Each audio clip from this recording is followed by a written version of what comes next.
मैहर में बन रहे संयुक्त कलेक्ट्रेट के निर्माण की नींव रखते ही अमरपाटन में अनशन शुरू हो गया। अनशन से क्या होगा? अनशन कर रहे हैं एडवोकेट प्रदीप तिवारी, इस अनशन की अगुवाई कर रहे हैं।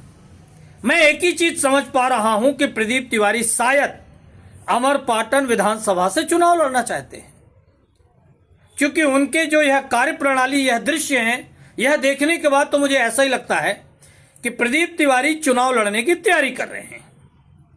वरना वह वकालत जैसे पेशे से जुड़े हुए हैं और यह जनहित का मुद्दा है, तो उन्होंने न्यायपालिका की ओर अपने कदम क्यों नहीं रखे?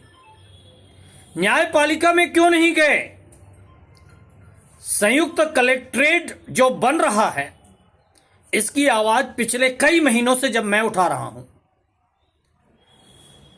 तो ऐसे में प्रदीप तिवारी वकालत कर रहे हैं तो उन्हें न्यायपालिका की शरण में जाना चाहिए और इसका स्टे लेना चाहिए।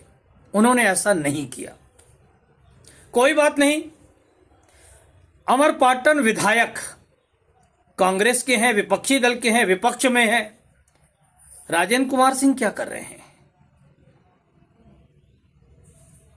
पूर्व विधायक और पूर्व मंत्री भाजपा के रामखिलावन पटेल क्या कर रहे हैं? रामनगर जनपद अध्यक्ष कांग्रेस से हैं, वह कितनी आवाज उठा रहे हैं? एक प्रस्ताव अमरपाटन और रामनगर के लोग पास कर सकते हैं क्या? एक आवाज अमरपाटन और रामनगर के लोग उठा सकते हैं क्या?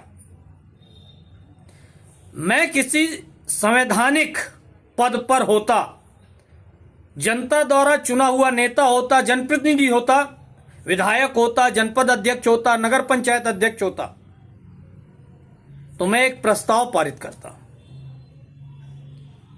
कि जब अमरपाटन के लोगों को मनमानी ही करना है, मनमाने निर्णय ही लेना है, साथ में जुड़े हुए अमरपाटन और रामनगर के लोगों के बारे में नहीं सोचना है, तो ऐसे में हम एक प्रस्ताव पारित करते हैं, हम एक मांग करते हैं कि अमरपाटन और रामनगर को मैहर जिले की बजाय संभागीय मुख्यालय रीवा जिले से जोड़ दिया जाए।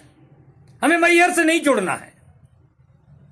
मैहर अपनी मनमानी अकेले दम पर करता रहे। और यह बात लोग कहेंगे कि आप पत्रकार होकर कैसे उठा सकते हैं? तो आप आज इस खबर में यह भी मान लीजिए कि मैं पत्रकार नहीं, एक सामाजिक प्राणी, एक सामाजिक मनुष्य बोल रहा हूं। सामाजिक दायित्व भी तो होते हैं कि पत्रकार समाज से जुड़ा हुआ नहीं होता है। अमरपाटन और रामनगर के लोगों के साथ एक व्यक्ति अपनी जिद के कारण अगर गलत कर रहा है तो किसी को तो आवाज उठाना ही पड़ेगा। ठीक है, जिम्मेदार लोग नहीं बोल रहे हैं तो कोई ना कोई तो सामने आना पड़ेगा, किसी न किसी को तो आवाज उठाना पड़ेगा।